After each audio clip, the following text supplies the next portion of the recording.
Ayon nga sa isa nating lumang kanta, pero sa totoo lang, ang pinakamalalaking itikan nasa bayan ng Victoria sa Laguna, ang binansagang Itik Capital ng Pilipinas, kung saan idinaos din kamakailan ang natatanging fiesta para sa mga ibon na putak ng putak.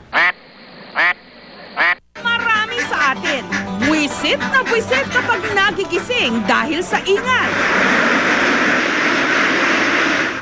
Pero ang mga tiga Victoria sa Laguna, kada umaga, musika raw sa kanilang mga tenga ang ingay ng pagputak ng mga itik. Kami po sir ay kumikita ng 7,000 a day. So weekly, 49,000 sa fresh egg at saka sa balut. Ang bayan kasi ng Victoria ang kinikilalang Duck Capital of the Philippines. Bagamat isang klase ng ibon ang mga itik, hindi sila nakakalipad ng matagal at mataas. Mahilig din silang magbabad sa tubig. Bukod sa malasang karne nito, tila wala rin kapaguran sa pangingitlog ang mga itik. Bilang pasasalamat ng mga tiga Victoria, idinaos nila nito lamang Martes ang kanilang taunang Itik Festival.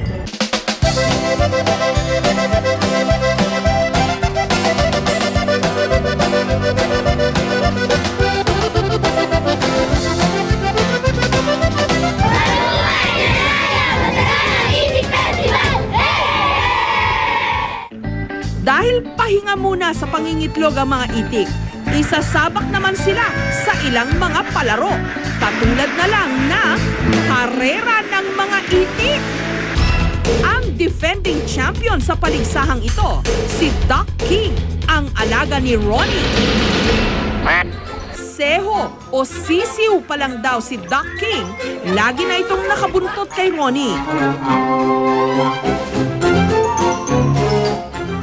Hindi raw pangkaraniwang training ang pinagdaanan nito. Iniitsa ni Ronnie sa tubig si Duck King at saka sinisipulan para umahon at bumalik sa kanya. Kasi yung aking bahay doon sa Lobo, may parang ilog-ilugan doon. Babato ko siya doon sa tubig. Aahong na yan, susunod na sa akin yan pag alis ko. Ngayon, hanggang sa natutunan siya na natuto. Mabibilis kasi sila eh. Parang pagka nakita nilang yung sinusundan nila yung umalis na, umano na rin sila, tumatakbo na. Kung hindi niya ako makita, wala na, hinahanap na ako na yan. Ang magpinsang Ryan at Joel naman, susubukan daw sungkitin ang kampyonato sa karera ng itik sa taong ito. Araw-araw rin daw kung sanayin nila sa pagkarera ang kanilang mga alagang itik. Ito'y alpas to eh. Pag binitawan natin to, mauna pa to sa amin pa uwi. Kasi depende yun eh. Depende sa itik yun eh. Kung halimbawa katulad to, alpas to, talagang mabilis to huli, mahirap itong huli, mabilis to manakbo. Hindi katulad ng mga kulong, yung isang alaga mo, talagang susunod sa'yo.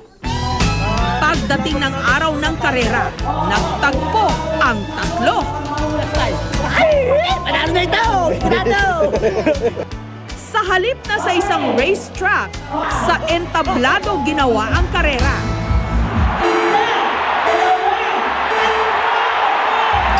Pagkabitiw pa lang sa mga itik, kumaripas agad ang mga ito. Ang mga itik ni na Ryan at Joel, hindi nagpahuli kay Duck King.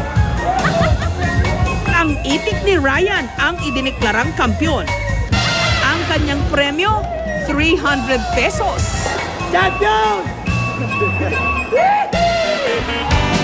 Ang sumunod na pa-contest, pabilisan sa pagkain ng bibingkang abnoy, isang delicacy na gawa sa nabugok na itlog ng itik. Ang tumanggap ng hamon, sina Aurea at Marites.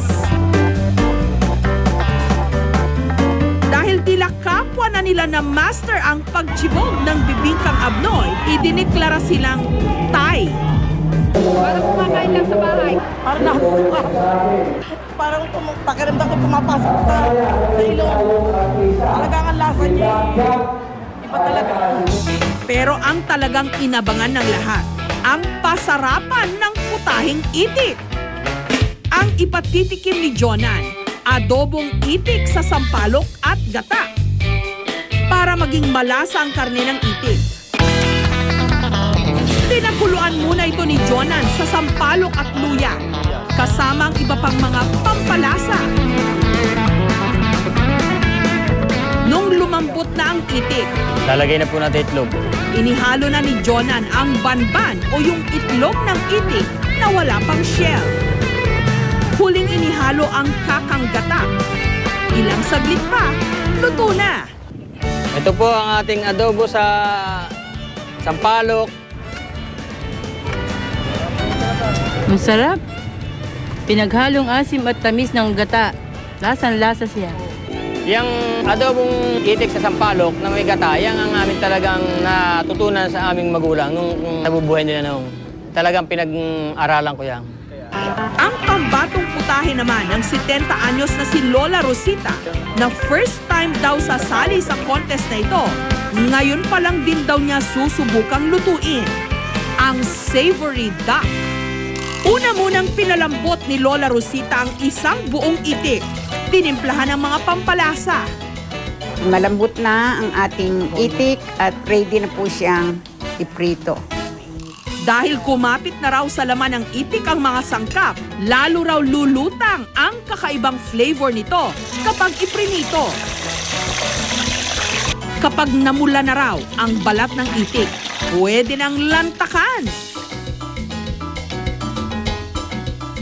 Ito na po ang ating savory duck. Noong 1 taon pa gusto ko nang sumali dyan sa Itik Festival na Cook Fest. Kaya lang, nagdadalawang isip ako na sabi ko hindi pa namin napupurbahan yung itik sa aming restaurant. So this year, na-challenge ako na sumali. Para naman more chances of winning, 2 putahing itik ang isasali ni Aling Alina.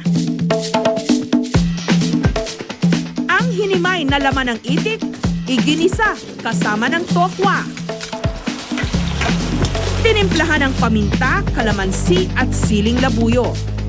At saka sinahugan ng sariwang itlog. Ito ang itik sisig.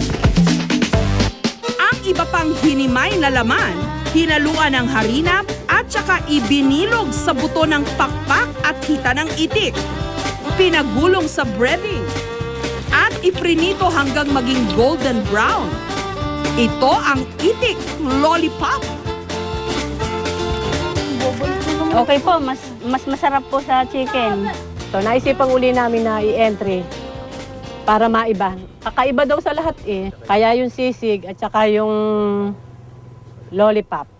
Nung ihain na ang 15 putahing itik na magpapasarapan, walang itulak kabigi ng mga hurado. Halos masarap naman lahat. Pero itong sinampalokang itik talagang galing sa itik. Sa akin kasi yung savory parang it's a mixture of sweetness, saltiness, at saka may konting asim. Ginataan na may sampalok, yun, masarap din. Pero ang nangibabaw na sarap. Ang nanalo ay dish number 12, savory duck. Ang premyo ni Lola Rosita, 3,000 pesos. Pride ko ito eh. I'm running a restaurant and this will be a good entry. Kahit putak ng putak ang mga itik na tila laging ibinibida ang kanilang sarili. Sa dami ng kanilang mga pakinabang, tila meron naman silang karapatang magyabang.